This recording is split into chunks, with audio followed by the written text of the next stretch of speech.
بسم اللہ الرحمن الرحیم۔ السلام علیکم ناظرین، حضرت یوسف علیہ السلام کی قصے کو قرآن مجید فرقان حمید کی سورہ یوسف میں بیان کیا گیا ہے، اور اس سورت کی پہلی آیات میں اس قصے کو سب سے اچھا قصہ قرار دیا گیا ہے اور ارشاد فرمایا یہ احسن القصص ہے، یعنی بہترین قصہ ہے۔ اس قصے کے حوالے سے معلومات جاننا ہر مسلمان کے لیے انتہائی ضروری ہے۔ ناظرین، آج کی ویڈیو میں ہم آپ کو نہ صرف حضرت یوسف علیہ السلام کے قصے کے حوالے سے معلومات فراہم کریں گے، بلکہ یہ بھی بتائیں گے کہ حضرت یوسف علیہ السلام کو دریائے نیل کے درمیان کس وجہ سے دفن کیا گیا تھا۔ 400 سال بعد ان کی میت کو دریائے نیل کے درمیان سے حضرت موسیٰ علیہ السلام نے کیوں اور کس کی حکم پر نکالا اور کہاں لے کر گئے۔ ویڈیو میں آگے بڑھنے سے پہلے آپ سے ہماری گزارش ہے کہ ہماری اس ویڈیو کو اینڈ تک ضرور دیکھیے گا۔ ناظرین، سیدنا حضرت یوسف علیہ السلام اللہ تبارک و تعالی کے امتحانوں میں ثابت قدم رہے اور صبر کرنے والے ثابت ہوئے، تو اللہ تبارک و تعالی نے انہیں بشارت عطا فرمائی جب حضرت یوسف علیہ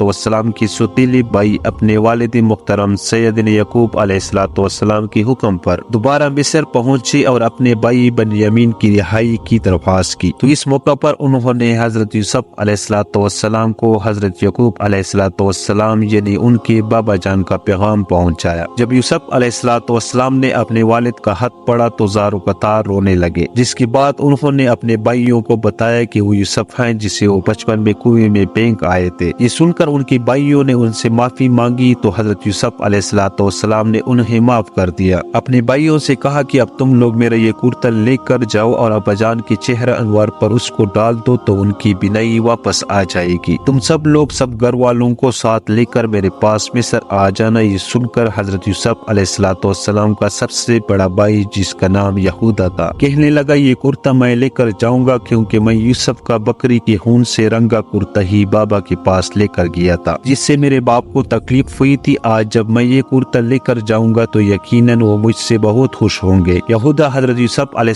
السلام کا کرتا لے کر خوشی خوشی مصر سے کنعان کی طرف روانہ ہوا۔ حضرت یوسف علیہ السلام اپنے بھائیوں کے ساتھ اپنے والد اور سب خاندان کو لانے کے لیے 200 سواریاں بھی بھیجی۔ یہودا جیسے ہی سیدنا یوسف علیہ السلام کا کرتا لے کر مصر سے کنعان کی طرف روانہ ہوا تو ادھر کنعان میں حضرت یعقوب علیہ السلام کو اپنے لہتے جگر اور جان سے پیارے بیٹے حضرت یوسف علیہ السلام کی خوشبو محسوس ہوئی، تو انہوں نے اپنے پوتوں سے اس کا ذکر کیا۔ اس بات کو قرآن مجید فرقان حمید میں اللہ تبارک و تعالی نے ان الفاظ میں بیان کیا۔ سیدنا یعقوب علیہ السلام کہنے لگے اگر تم مجھے یہ نہ کہو کہ بوڑھا سٹیا گیا ہے تو مجھے تو یوسف کی خوشبو آ رہی ہے۔ تو یعقوب علیہ السلام کے پوتوں نے کہا آپ بھی اس پرانی سی بات پر پڑے ہوئے ہیں، بلا کہاں یوسف اور کہاں ان کی خوشبو۔ تو جب برادران یوسف ان کا کرتا لے کر گھر پہنچے اور اپنے والد کے چہرے پر ڈالا تو ان کی آنکھیں درست ہو گئیں اور ان کی روشنی واپس آ گئی، جس پر یعقوب علیہ السلام نے کہا کیا میں نے تم سے یہ نہیں کہا تھا کہ اللہ تبارک و تعالی کے بارے میں جتنا میں جانتا ہوں تم نہیں جانتے۔ پھر یعقوب علیہ